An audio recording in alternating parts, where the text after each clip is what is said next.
started. Travis, are we being recorded? Yes, sir. Good. Thank you for everyone for being here. We have more guests than usual, so I think what I'd like to do is one, make sure with Sean about a quorum, who board members are in attendance. And then I'd like to start over here and just go person by person, and for the record, introduce who's here so that we're have it on record. So how are we on the Yes, quorum, Sean? we have 5 of our 8 partner agencies in attendance, therefore we have a quorum. Is there any board members on Zoom? I believe so. Okay. Kelsey and Mayor Summers. It's just the 4 on Zoom that we can see? Yes. Travis? Yeah, Kelsey Hara, Kay Otter, and Kay Summers. Okay. And then, sir, if you'd please introduce yourself. Yeah, my name is Donald Kelly. I'm an employee here at KRT, and just happy to be here today. And just really would like to say thank you for what you did for us during the pandemic. Thank you for being here. I'm Jacob Pittman, Director of Operations. Scott Menefee, Finance Director. Kurt Ziegler, Grants, Public Policies. David. David Stair, President Business Agent of the local union. Richie Murphy, International Vice President, Amalgamated Transit Union. Amanda Sawyer-Turner, ATU International Vice President. David Smith, Recorded Secretary for the ATU Local 1742 and retired MSD. Angie Talbot, Purchasing. Tammy Frazee, appointed by Governor Justice, and here today wanted to share some information. I'm appointed to the Herbert Henderson Office of Minority Affairs that would benefit KRT. Brett Meadows, Financial Secretary and Treasurer for ATU Local 1742. Joseph Ferris, Executive Board Member 1742. Chris Baldwin, Director of Maintenance, KRT. Travis Garrett, Director of IT, KRT. Good, thank you all very much. That'll help us keep the record straight about who was here. Valerie conducted the meeting in February. Thank you very much for doing that. I was out of town, and I appreciate you taking care of that. Did everybody get a chance to take a look at the minutes from the February meeting? Are there any questions or revisions to those minutes? I'd like to make a motion to accept the meeting as read. I'll second. Okay, so motion by Tolliver, a second by Snodgrass. Any further discussion? All those in favor of the motion signify by saying aye. Aye. Motion carries. Next, we'll move along, Scott, and take care of the financial statement. In packets there, we're going to take a look at Schedule 2 for the Statement of Revenue and Expenses. For the month of March, total operating revenues was $236,543, and total operating expenses was the $1,272,841. And then Schedule 3, we can kind of do the comparative analysis for the 9 months of this past fiscal year compared to the previous. Total operating for this past one was $1,922,994 compared to the previous year's $1,242,352. And then on the operating expenses, most recent we had the $10,685,265, and the previous was $9,966,711.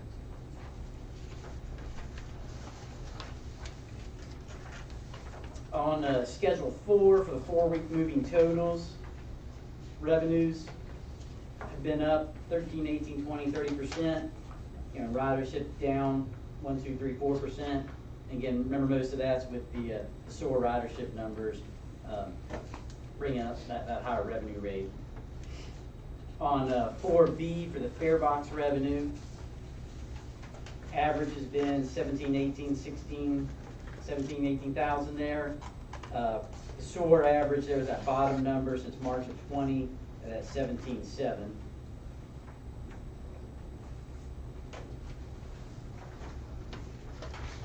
On 4C for the actual counts on the fare box, total for March 96,675. Previous year was 93,435. 3,000 increase, about 3%. On 4D, as far as percentage revenue from the day pass, you know, it's that number is 67% for it.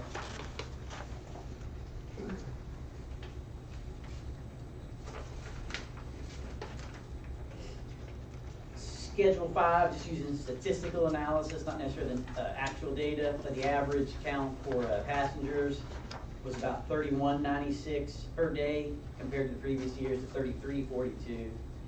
And then the average in the month, 86,622 compared to the 90,571.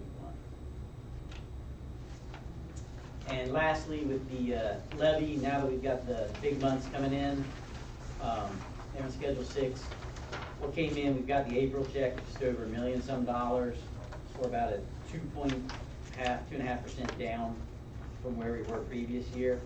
That's about what we budgeted. Assuming May and June holds pretty steady, but those checks are low. I think we have 8.3, we'll be just a hair below that. That's it, unless anybody's got any questions. Thanks, Scott. Does anybody have any questions on the financial statements or what was presented? If not, those will be attached to meeting minutes for future reference, and we will move along to item 4. I'm sorry, item 5. This month, we do not have any invoices in excess of $5,000. Okay. And then on item 6, Sean and Jacob. You all met Mr. Kelly here a few moments ago. But on March 21st, he had an incident on his bus where one of our passengers had a medical emergency. And Mr. Kelly did a great job of responding or recognizing that issue. I think it was a chance of luck. His bus was actually beside the hospital. So there was a nurse walking down the street, and he was able to get that nurse's attention to come up onto the bus and help assist the passenger. And Mr. Kelly assisted the nurse in helping this passenger, save his life. The passenger ended up having a heart attack, and the nurse and Mr. Kelly did heroic measures to save the individual's life. So Mr. Kelly, we'd like to present you with a certificate of recognition for that event on March 21st. All righty.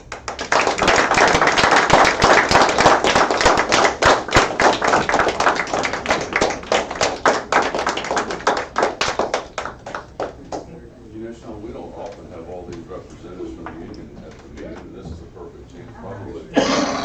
Would you all get your picture with Mr. Kelly? Sure. Thank you.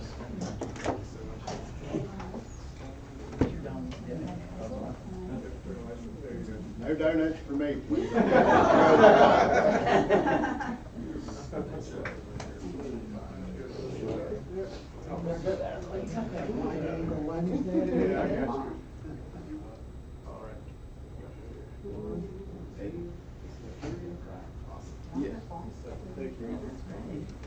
Congratulations. Great job, man. He always says the biggest wave and smile when you pass it. I tell you what, I'd just like to say something that happened that day. Needless to say, it freaked me out. But here's the thing I want you all to take away from this. God played a part in it, because if my bus wouldn't have been late to go pick the gentleman up, and if I wouldn't have been beside St. Francis Hospital, and there wouldn't have been a respiratory therapist there, this man would not have made it. And the passengers on the bus helped too, because what they did, they went to get the nurse. So God works in mysterious ways and has a plan for all of us. Amen, Mr. Kelly, you're awesome. Good job. Thank you for your hard work. That's impressive. And to the extent that we know, is this person recovered? He's alive and well. Is he back on your bus? Yes, he is. Oh, that's And, fantastic. yeah, and at first I got news that he had passed. And then one day I went to go pick him up, and there he was. I said, man, I gotta get him. Be a goat. And I took a picture, he showed me his defibrillator that they had inserted, and I said, praise God. Fantastic. Great story.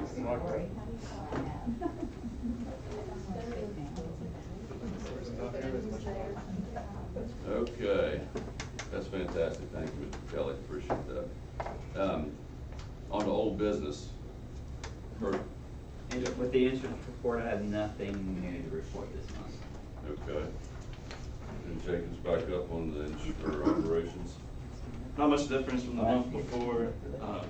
One thing really to point out is the weekday average. We went over 200 trips a day, which we haven't had in a long, long time. And then on the SOAR receipts there on the bottom right, we still had another record high of $83,000 received for the month. So that program just keeps improving and increasing. Is that where you think the increase in the daily trips is?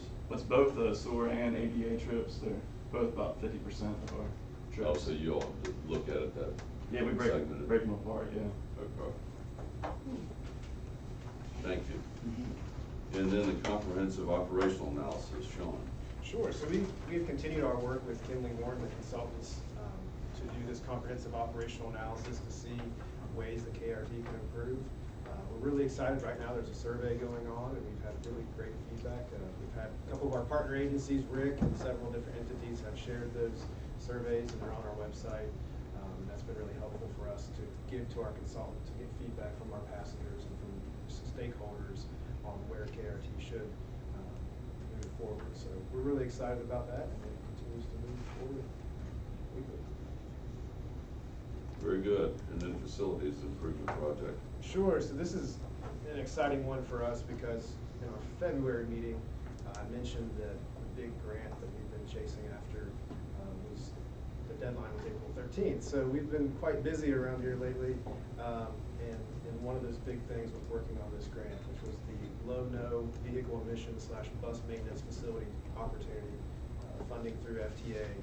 And we worked with partner agencies, with Wendell and the consultants at CTE. One of our big hurdles was to create this zero emission transition plan. In order to qualify for any of these federal fundings, you have to have this plan of how you're going to eventually convert to whether it's battery, whether it's hydrogen, whether it's autonomous, all these different options of what you're going to do with your fleet moving forward. We were able to accomplish that right the week before the grant was due. We wrapped that up. And then I want to take a moment, and I think Travis has it up on the screen. One of the items that was associated with our grant was to submit letters of support for this grant. And I want to take the time because I think it's important enough to say all the different partner entities that provided us letters of support, because it was overwhelming, the support that we received. So I'll read through them, but Travis, you can scroll through. Senator Manchin in a heartbeat said, I'm in, how can I help? We received the same feedback from Senator Capito. Her team came here to the facility, took a tour, and Todd, I appreciate you taking time to do that. Congresswoman Miller's team came on site to see the maintenance facilities and our entire property. Really appreciate her support. The West Virginia Office of Economic Development recognized that this project is integral to the economy here, not just in Kanawha County, but in our surrounding counties as well. Mayor Goodwin, Jane Bostic usually comes to our meetings, and they've been so supportive from the beginning. We certainly appreciate their support. Steve Roberts in the West Virginia State Chamber of Commerce. It was impressive to me. I got this letter back, and I think, Kurt, what was it, less than an hour? Less than an hour. I called Steve, and he sent me this, and that's really impressive. And also from Nicole Christian with the Charleston Area Alliance, the local Chamber of Commerce.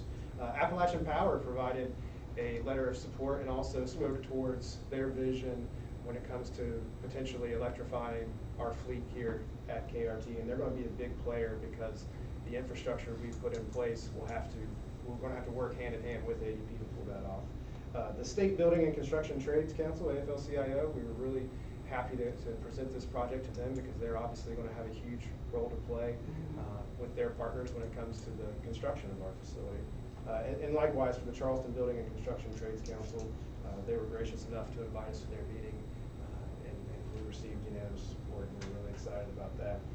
To Colt Sandaro and Kelsey, who comes to our meetings, I think she's on electronically right now from the Regional Intergovernmental Council. The support they've sent to us, they play a huge role in this project because they will have to amend the TIP that allows this to be a project as far as the FTA is concerned. Kanawha County Schools have been supportive from the start. They recognize what our system means to students across Kanawha County. CRW, we're such a great partner with Yeager Airport, from our shuttle that we provide to future opportunities to work together. I really appreciate Dominique and her team and what they do for us. WVU Medicine and Thomas Hospital, again, through the pandemic, keeping these buses running was huge for Thomas Hospital and for CAMC, I keep hearing that as far as what that meant to them, that we were able to stay operational.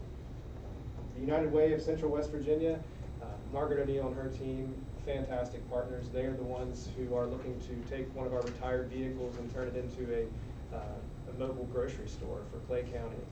We're really excited because as those vehicles are coming in, they're going to take that and retrofit one of our 500s into a mobile grocery store, and it's just the start of a great partnership. And I really appreciate their support. Ridge Valley CTC, we've been working for a while with Ridge Valley CTC. President Sachs and her team are just fantastic, and we look forward to how in our future trainings and potential programs we can work hand in hand with them to provide talent here at KRT. Neo Ride, that's the group out of Ohio that we're a part of as far as our partner transportation agencies. I really appreciate their support. And we also receive support from several of our vendors. Gillig's, you'll see their name on every bus we have outside. Roar buses, who they provide our 500s, our cat vans, etc. Bossy Electric, EBU Services in West Virginia, and Urban Transportation Associates also signed on to these letters of support. I wanted to take the time to say that because these individuals all collectively came together and spent the time to send these letters to Secretary Buttigieg, and that's really important to us because it made our application so much stronger. Help get the grant. Yeah, so now we've submitted the grant. That was a hectic process, but we learned a lot. I think it's the first competitive grant KRT has submitted in over 15 years. So we're excited to see now's the waiting game of the feedback from FTA. The timeline, I think, was 45 days. Correct. So we're counting those down, waiting to hear feedback. But If we'll go on the website, are we privileged to that information? That's so impressive. Oh, the letters of support? I don't think it's on the website, but we could put it on there, Mr. Thomas. Okay, Yes, sir. each one of those made a reference to Peter, all these letters went? Yes, sir. We better get that grant. I hope so. And again, it was unanimous and it was just amazing to me how quick, within a matter of a week, we had a meeting with both our U.S. senators, our congresswoman, and the fact that they said, hey, we want to come here and see this is really great. What this could potentially mean for the west side of Charleston is huge. So I appreciate your all's continued support. You've been patient with us as we've had to jump all these hurdles to be able to submit that grant. And now it's the, what do we do if we get it? Well, I think with you all having the pictures and so Yeah. forth ahead of time so they can see what it's going to look like, a lot of times people, that's impressive to me. Well, and that's the work that the board put in to do this 30% design. This isn't just a fairy tale idea we had. This is something we have legitimate plans and specs on how we're going to accomplish this, and that's what. And jumping through that environmental hurdle was huge for us. So it's a very real project. We're excited to see. And we obviously think it's a slam dunk, but it's not. Yeah. But I think what those letters of support illustrate is, one, we've got a strong management team that can go out with the information that we've equipped them with and sell this project. It's going to be better for the drivers, it's going to be better for safety and for the mechanics. It's going to be an economic impact on the valley. And even if, those that know about buses, ride them and drive them. Yep. But if you go to the hospital, you forget that maybe the person that you interact with there got there to their job because of that. And that's what all those letters mean to me, is that people realize the influence that this entity has. We've always operated it, I don't want to say in the shadows, because that makes it sound like we're doing something wrong. We've always kind of operated in the background and supported all these services in the Kanawha Valley. We now need their support to help us do something great, and we got it. And I think it's a real ode to what's going on here. Management team has done a fantastic job of getting this project pushed forward. So.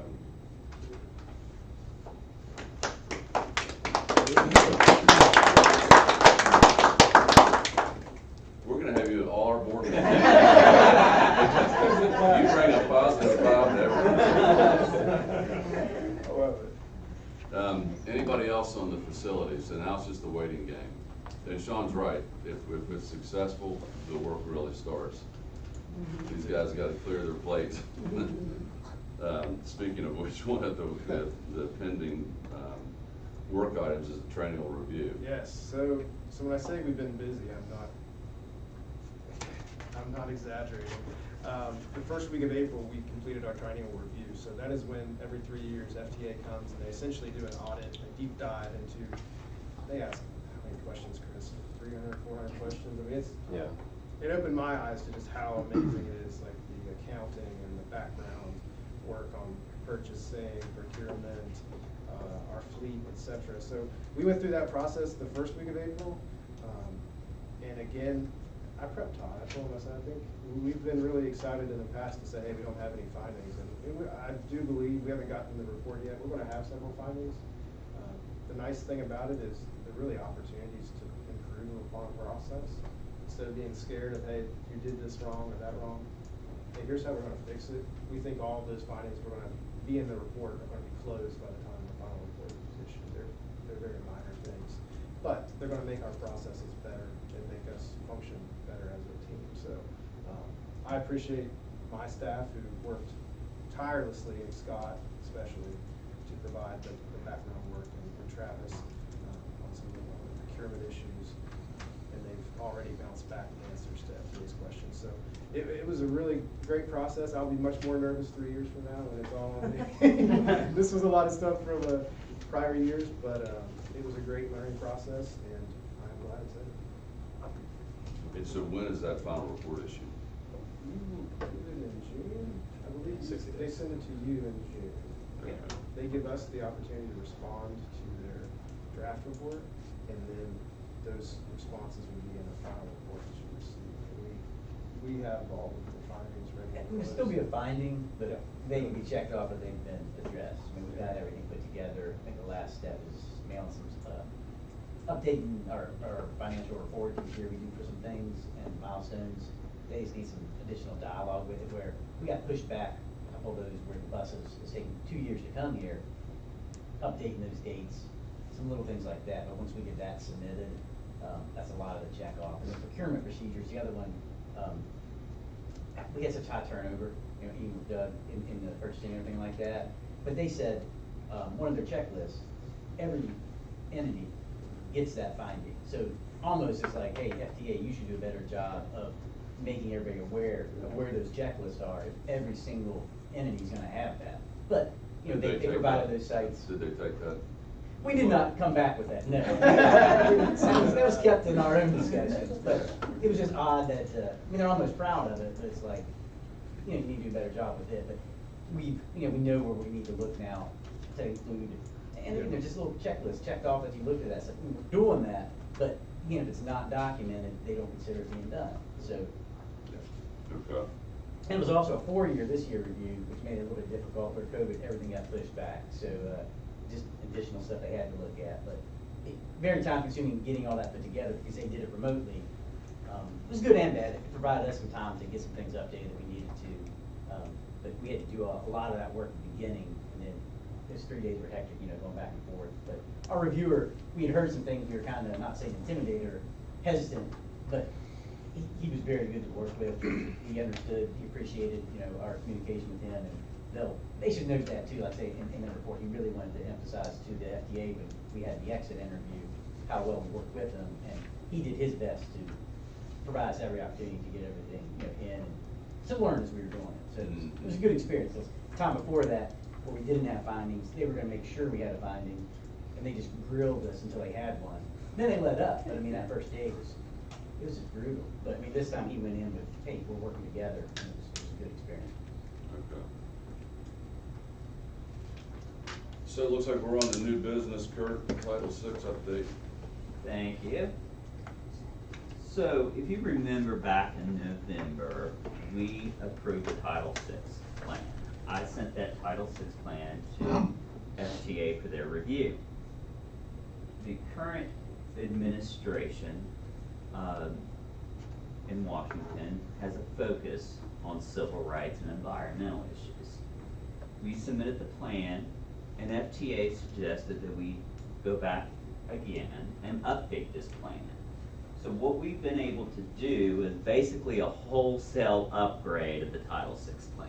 It needed to happen, and we wanted to make sure, instead of just updating it and putting it on our website, I think that's the only requirement we need to do. We wanted to make sure we send it back to the board so everyone can see the updates that we have added.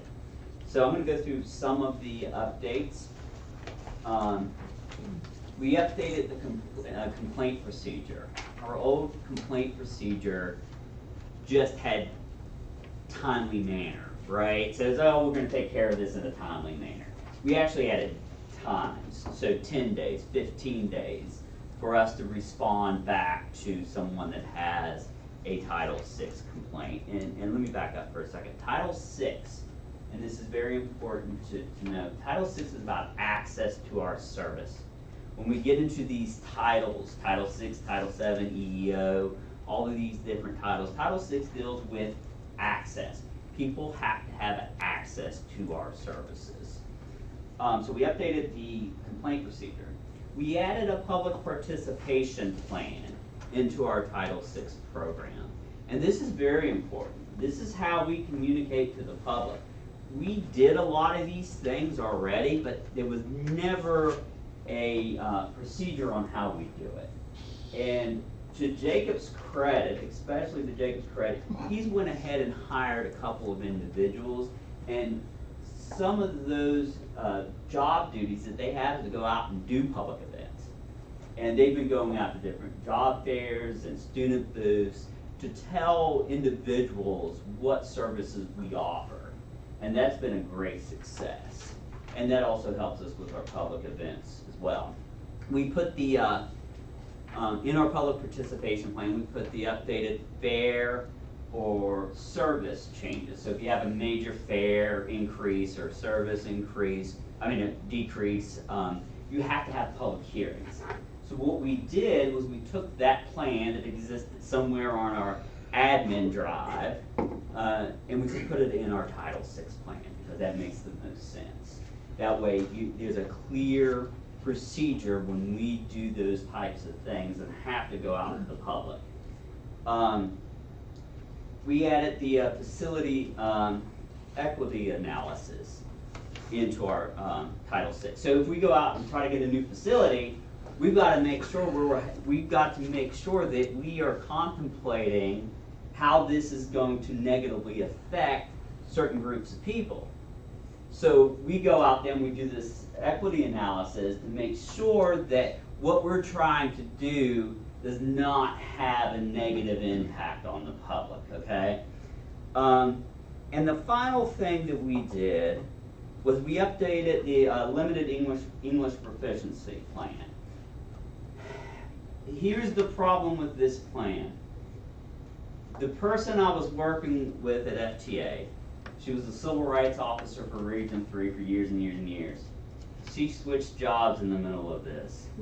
So I had no one to talk to about just buttoning up these final things. So in our limited English proficiency plan, with the census data that we have, we don't necessarily need to translate documents in other languages because we have very small populations. However, we've got some census tracts that are actually pretty high with Spanish speakers. And we couldn't get an answer to FTA. So I was like, okay, what are we going to do? I've reached out to a translation service, and we've translated a few documents into Spanish. But we actually met with UC, and UC has a lot of students that ride our buses. They're foreign students. They don't really speak English. So knowing that now, we need to do a better job at making sure individuals, especially at West Virginia State and UC, have access to our service. So we're going to be working with this translation company and with these universities for them to provide us with those languages that we then can put into to their languages, and we can share that route information. So that way, they're not trying to run around town trying to figure out where to go. So I think that will be very valuable. So that's the update to the Title VI plan. I will take any questions that anyone has. I want to thank especially Travis, who had to deal with emails constantly. Like, we need to update this, we need to update this, and take this off our website and put this back on there.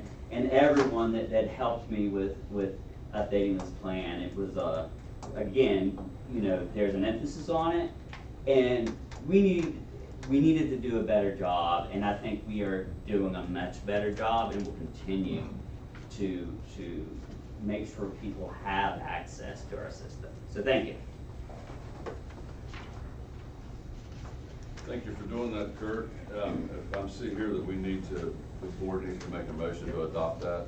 Yes. Okay. And that will be looked at on some regular basis in the future, or how's that? The update's supposed to be every 3 years. However, we're not limited to every 3 years, right? If we do another wholesale change to it, I think transparency on these issues is the best method. So if there's another wholesale change, I'll probably bring it back to the board. I don't anticipate one in the next 3 years, but the next time it would be up would be 2026, November 2026 technically. Okay. Anybody have questions for Kurt about Title VI policy that we need to adopt? I'm not sure how to make that motion. I make the motion that we accept the Title VI program as presented. Will that work? I'll accept that. Okay, so there's a motion by Sutphen and a second by Tolliver to accept the Title VI update policy. Any further discussion? All those in favor of the motion signify by saying aye. Aye. Are there any opposed? Motion carries. Next is the transit app approval. So I'll make a few comments, then I'll hand it over to Jacob. He's the subject matter expert on this. This transit app is the kind of premier app as far as mobile applications or computer-based across the country when it comes to having seamless access to public transit of all different modes. And the actions of the board as far as contracting with Equans for our fixed route service, contracting with VIA for our on-demand service, and then interfacing with any potential types of transportation, whether it's train, boats, if we get scooters in Charleston, etc. All these things come into this transit app, where individuals who live in Chicago come to Charleston, West Virginia for the day, they get on their transit app, and it looks just like what they saw in Chicago and interfaces with all of our systems. So this is kind of the background application that's pulling all of those systems that you all have blessed us with together for a front-facing application. So individuals don't have to download a KRT app. They don't have to download an on-demand app separately. This is one-stop shop for them. And I'll let Jacob go into better details in the lab. And please look to the screen too. We have a presentation. Yeah, you can just slide through and Travis. We originally planned to have this in the CAD AVO RFP we presented to you all last fall. But then with our partnership with NeoRide, they also, several of the transit agencies were wanting to acquire this product. So we kind of held off on it at that time to see what kind of pricing options we would get. And we benefited from that tremendously due to that partnership with NeoRide. But like Sean mentioned, what attracts the bus, it allows you to plan your demand trip, pay your fare on both modes. It's really one app that ties in everything together.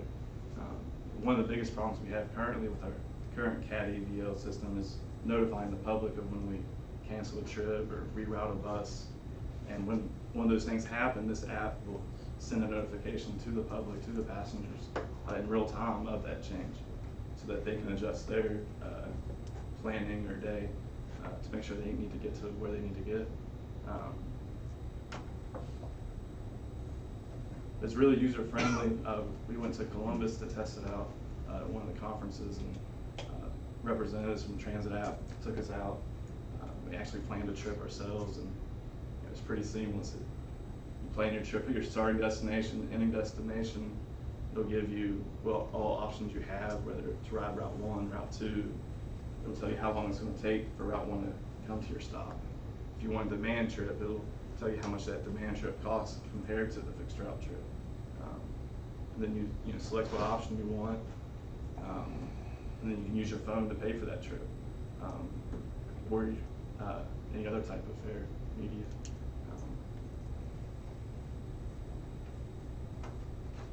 Does it incorporate ride sharing platforms? Yeah.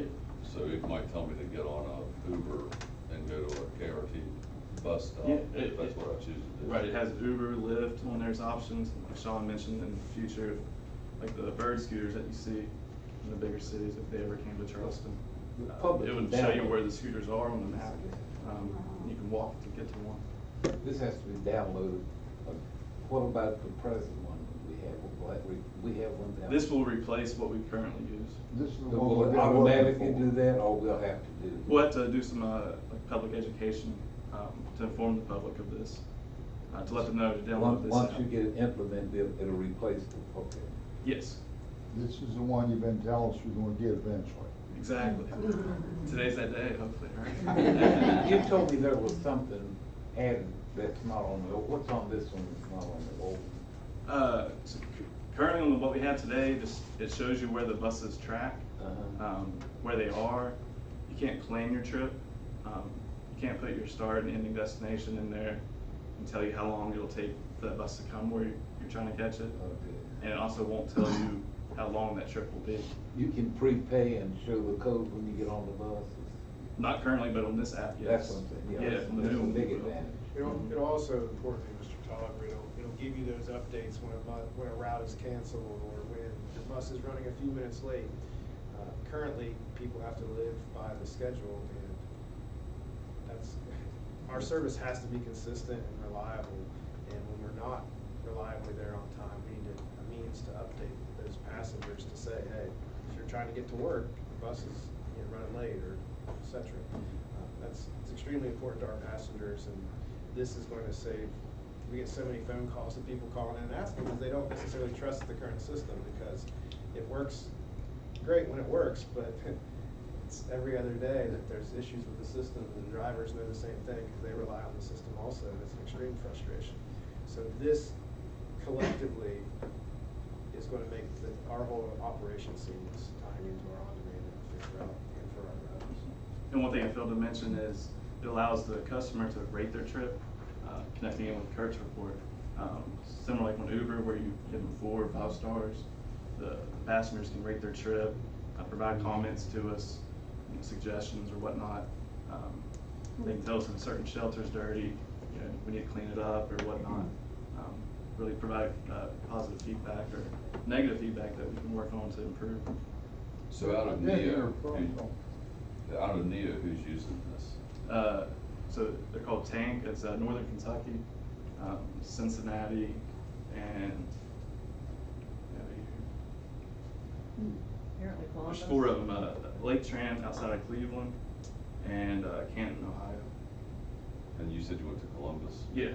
So Columbus isn't in the ride, but they also use this. What's it called? Transit app. Oh, I see. I mean, is it just in this area, or is it all over the country? It's all over the country, but when you use it in this area, it'll only display the Kanawha County. So if I was in DC, I would be able to see what's there. Correct. Yeah, you use the same app that's on your phone. You don't have to Okay. download another app. Yeah, if that area has it. There are 100+ transit agencies that have this, so Metro in Los Angeles, Montreal, Baltimore, Boston, Santa Monica, Monterey, California.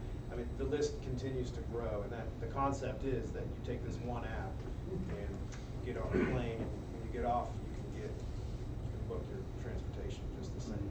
And people really like that convenience of being able to go to one app as opposed to trying to remember if I need to download KRT Live. It's like a stop sign, no matter where you go, you know it's a stop sign. Yeah. Is that what I never did hear a price on this. So annually, Here we go. That's it. There's my man. Annually, it is roughly $44,000. It's a subscription-based product, like all the other products we are getting. But the annual total is $44,000. What do we pay for a return site app? Travis might know. It's built into what we have now. Like, we had to purchase it up front, but it's around $2,500. It's in our $2,500 agreement with Annual? $1,500. It's monthly. But we pay for server leasing. That part of it is probably $300 to $400, I would imagine. I don't have a breakdown in front of me to tell you how much that is, but we did go out to update our current app to accommodate for the way Route Match won't allow us to notify the public of any service changes or anything like that, and that was about $30,000. So anytime you do an update like this, there is a very large monetary cost up front to push these updates. You have development time, hours spent, and you also have to, submit this to Apple. Any of your app stores, you have to submit that, and there's fees with that as well. So when we make route changes, we send those changes to Transit app, and there would be no fee. It's in real time. Like if we submitted our change today, tomorrow morning that change would be updated. Is there a yearly, is that 44,000 yearly? Correct. To take updates and route Mhm. change, okay. And then when we were looking at this product before joining the ride, it was in roughly $80,000 range. They charge us a fee, like, buy a $20 ticket, they charge so much, like a credit card. There is, yeah. As part of the Masabi, the other group that we joined with Neo Ride, the Just Ride Fair Payment group, there is a surcharge when a passenger pays with their phone or electronic media. And they take credit cards? It will eventually, yes. And who actually pays that, like the Park Mobile parking meters, it might be $1, but you're paying some third party another 50 cents to use that. It comes out of our revenue. It's The not fee. shifted to the passenger. No, I mean, we could plan for that in the pricing we charge for the passes. But is that then a second bite at our fees? Because we or somebody's taking a piece out of it. It is a decrease in revenue, but transitioning to this style, this product is going to decrease our expenses tremendously. It's also one of the scenarios that Kimley Warren in our comprehensive operational analysis is looking at when they look at our fare structure. Fares that haven't changed for 15 years. It's something they're anticipating, so making sure. Because yes, it is a little chunk of the apple out of our. Everybody wants a piece of you. They do. I mean, and the question is, by making this so much more user friendly, we think that it's worth our revenues, not necessarily our driver here anyways. But this is going to make our system so much more user friendly for our passengers. That's the sales pitch I'd go with. I wouldn't go with out of towners can use it. Yeah. Chicago. If you're gonna go with that, I think we're jumping the gun. But if it's gonna help the local. Oh, sure. Oh, absolutely, yeah. It's going to be night and day then difference I as can go far with as that. being updated on when the bus is coming and how to get from A to B. Because it goes further than just bus stops. Right now, if you go on Google, it'll tell you how to get from bus stop A to B, but it won't tell you what other options are there as far as trains or boats or walking, etc. This finishes the whole trip. Is Amtrak connected to this? It is, yes. Somebody's on there? I believe so. Mhm. We can find out for you. I have one other question, like credit card, when somebody uses a credit card, there's obviously a percentage there. Mhm. And is there another percentage from this company? Is it like they get two fees? No, so when you upload money to your account-based system, the fee is taken out at that point. From the credit card? Right. Is that a third party that handles that, or is that this company? This company. And is there a term limit on this, like, if something happens down the road that our budget, we can't come up to $44,000 a year? Yeah. Can we get out of this? Or Yeah, is it's a there 1-year agreement. On a yearly basis? Yeah. And there's no cancellation fees or anything like some of these other companies, if you decide to go without them or cancel it, then we have to pay a fee or anything? We're committed to the 1 year, so we would have to pay that $44,000. No, I'm saying, like, let's say 2 years down the road, we decide to get out. Do we have to pay that company a Oh, no. cancellation? So next year we'll have to Okay. renew or drop the product. Okay. Do we know, so for all these different subscription services, how much we're paying and? Yeah, Scott, not right now, but Scott does have like our budget. Again, we're working on the budget and getting that one line item. There were quite a few of the stuff where, because there's a lot of implementation of various softwares this calendar year. And again, it's juggling between those. We were pulling some stuff because I'd anticipated more on the operating side than monthly, but quite a bit of it was first year, the implementation, the software and all that stuff where they have to do the configurations. It was a lot more capital related.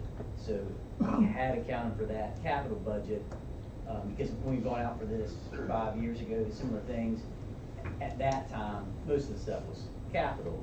So we had budgeted for it on the capital side, but then, again, we're in the process right now of just trying to see, like what you're asking, how much all that stuff is. But it will increase that line item. Yeah. No, I mean, I think that this is something we need to do.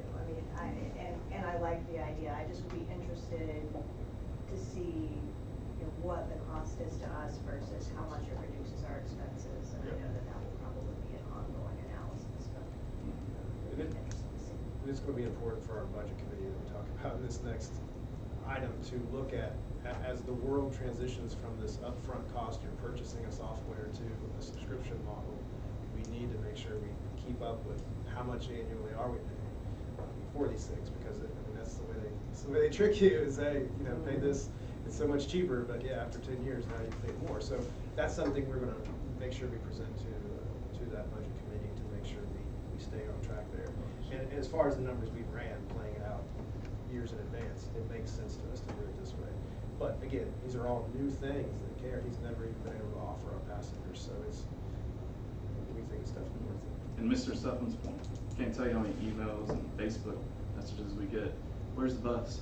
When's the bus coming? But I've been here 15 minutes. Where's the bus at? And this, you know, will alleviate that problem. So If provide you that try to support keep for the them passengers. calling you, they'll call somebody else. Or they'll vent to our operators, and they'll blame them for something that's not their fault, and they might not know the answer to the question because they don't know why this other bus was late or. And all the road constructions and stuff that we're getting now. Right.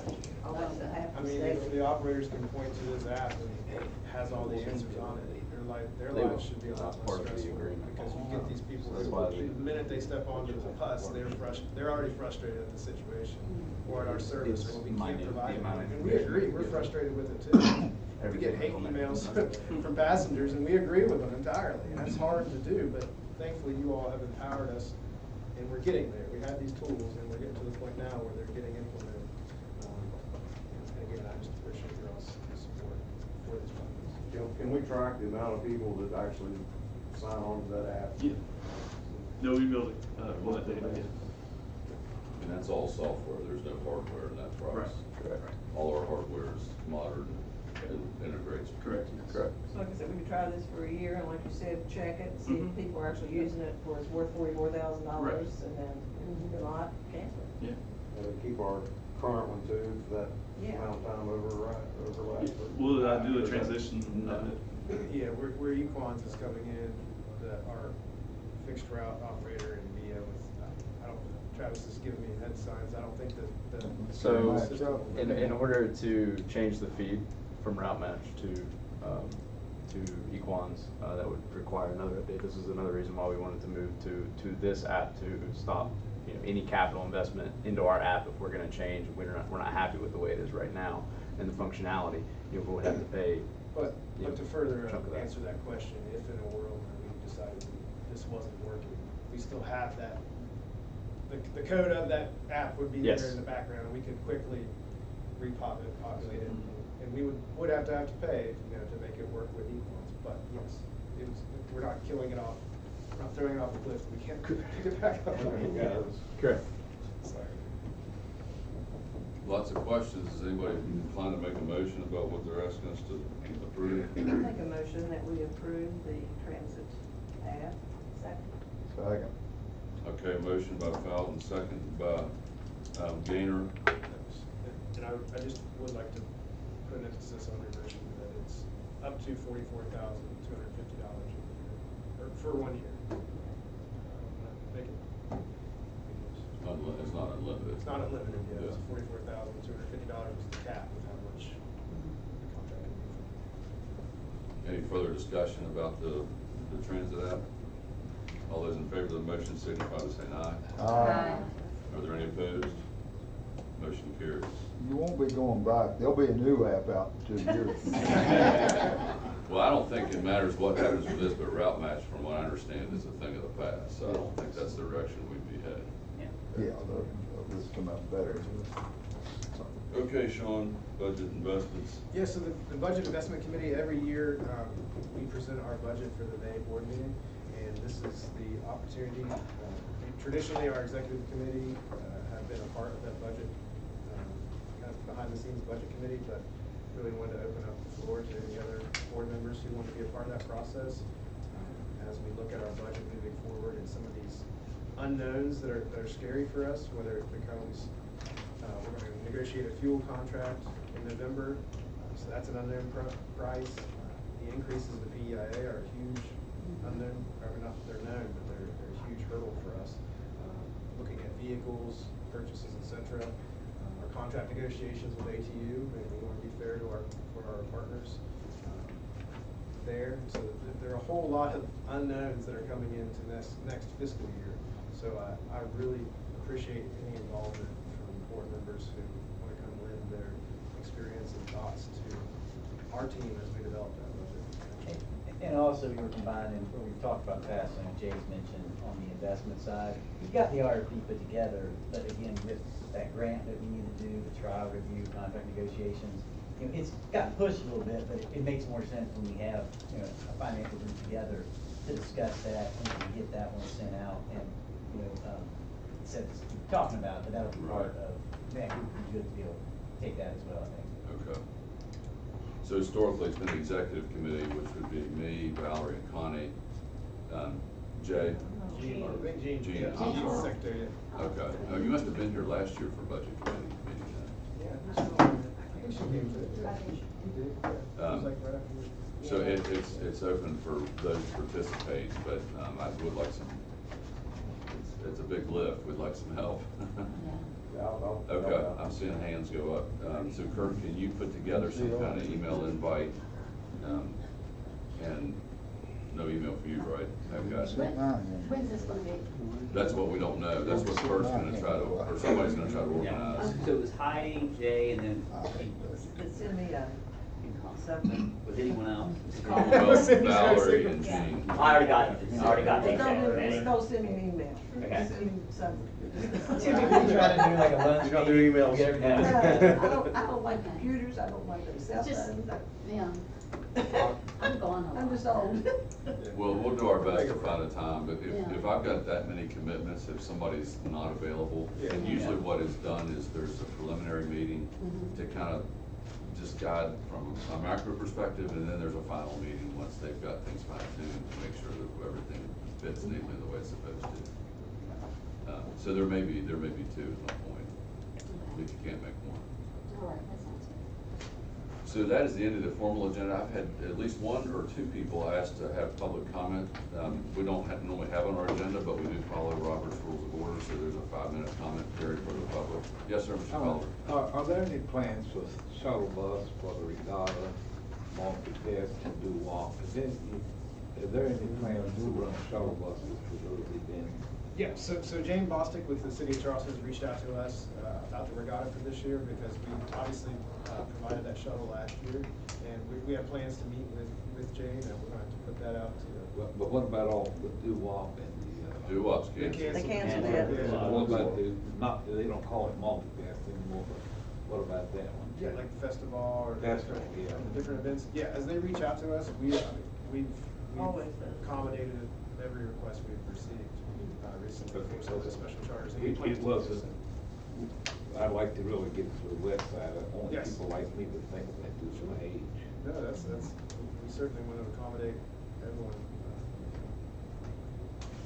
So we'll have public comment. I know Mr. Murphy's asked to speak, and then who else wants to speak? Tammy wants to speak? Okay. So Mr. Murphy, you have the floor. We'll give you 5 minutes, and you can discuss or present. All right, thank you for allowing me to speak. My name's Richard Murphy. I'm an International Vice President of the Amalgamated Transit Union. For the last 26 years and 8 months, I'm a 50-year member of the ATU. I started out as a bus driver many years ago and a streetcar operator. Did that for 14 years and 10 months in Boston.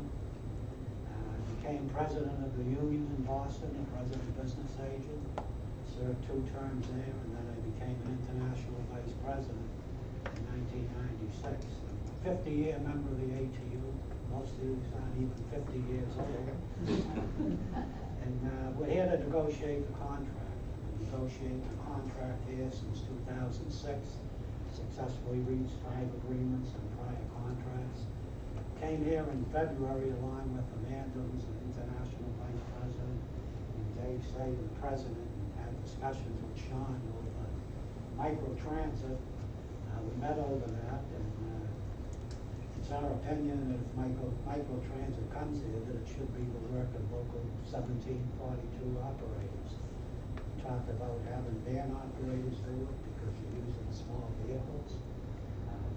Our position is we don't want to see any existing routes eliminated, any bus routes. We have bus routes that run from the city bus depot there all over Charleston and even outside of Charleston, but we have some feeder routes also that lead up, the hill routes that lead up with the Charleston bus that come into Charleston. So we don't want to see any of the existing service affected.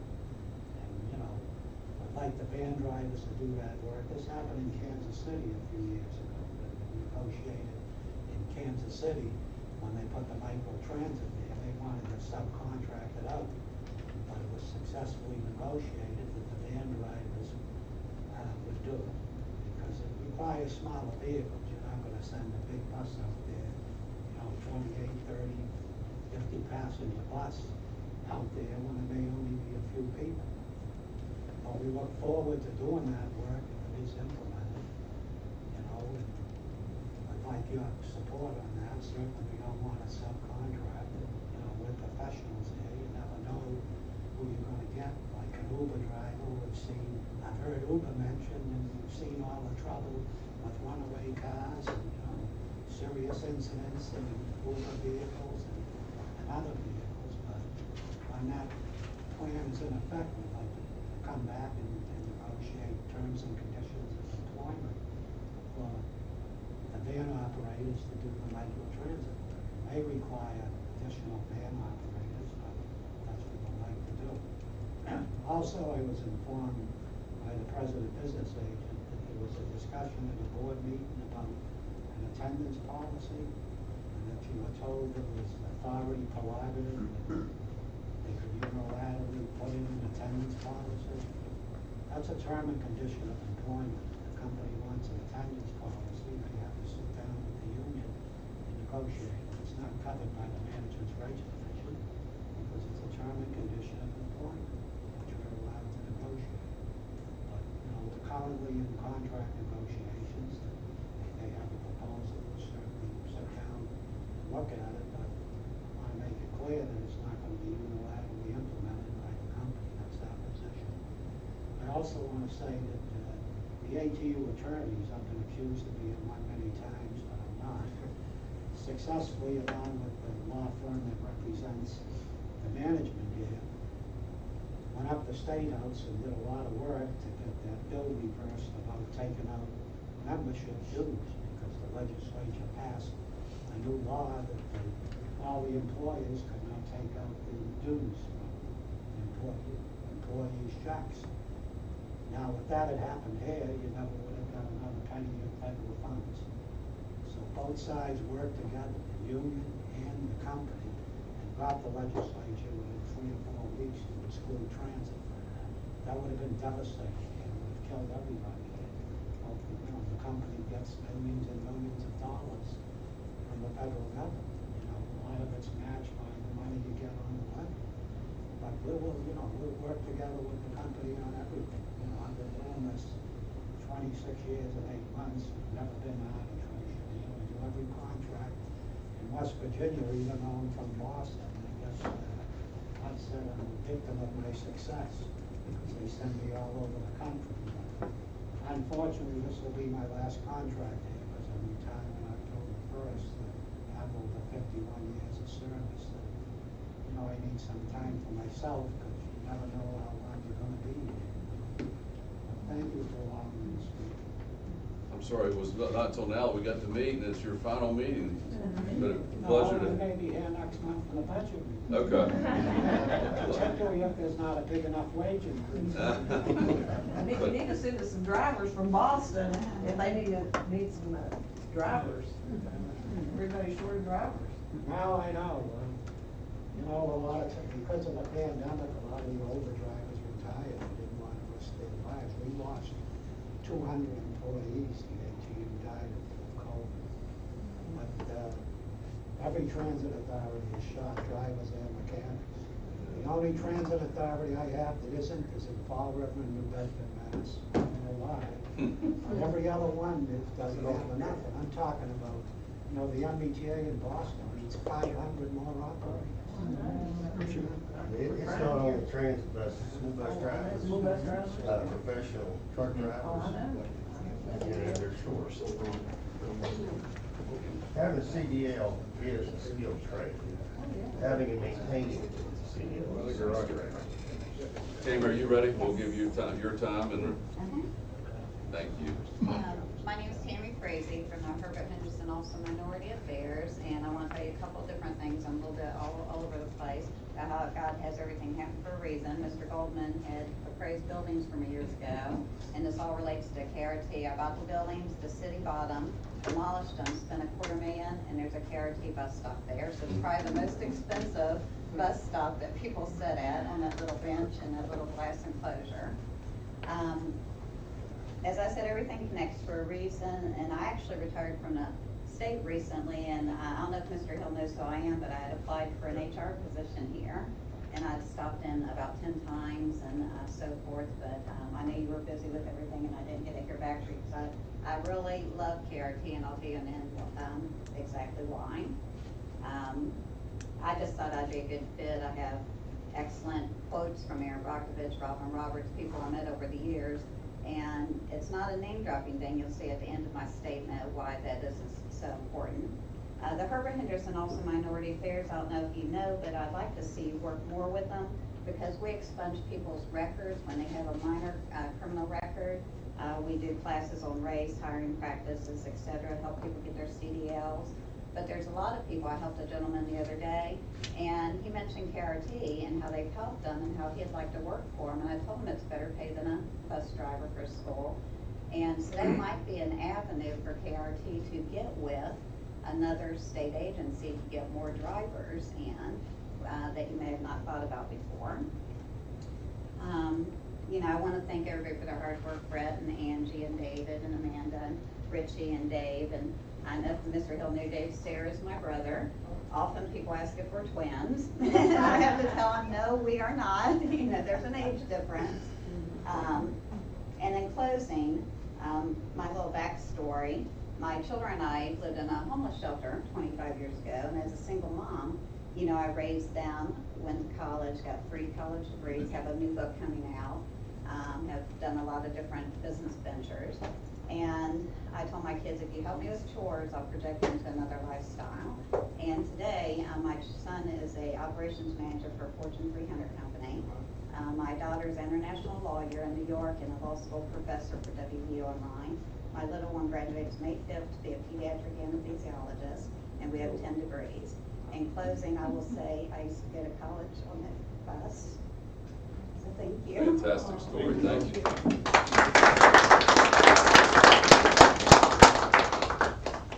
Thank you very much. That will conclude the public comment. Oh, okay. If there's anyone else that has a public comment that they'd like to take the opportunity. Hearing none, we will conclude it, I suppose, and we'll adjourn the meeting. Thank you for everyone's attendance, and we'll see you again in May.